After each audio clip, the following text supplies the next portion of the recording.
Saving seeds is easy and fun if you know a few techniques. Our ancestors saved seeds every year, and so can we. So today I'd like to share with you how to save green bean seeds.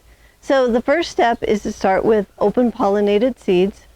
And green beans are self-pollinating plants, but they can be cross-pollinated by insects. So you want to plan out about 30 bean plants that you plan on letting go to seed. And the beans will pollinate themselves and they will not need any help. And you want to grow one variety of seed at a time to prevent any cross-pollination by the insects. So once your plants set seed, let the pods mature until they are brown and dry. So remove the pods from the plant and then place them in a pillowcase. Let them dry for 2 more weeks.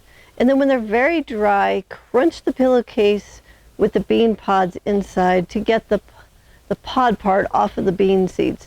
So you might even have to stomp on the bean pods to get the seeds to come loose. Now once the seeds are free from the pods, you can store them in a dry, cool location. I like to put my bean seeds in a plastic bag that it's labeled with the year and the name of the plant.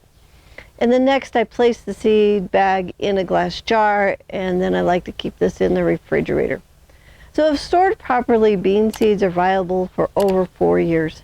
Now if you'd like to see a video where we teach you how to do a seed germination test and see 17-year-old bean seeds germinate, go ahead and go to the Living Farm YouTube channel and watch our video titled "Can Garden Seeds Go Bad?"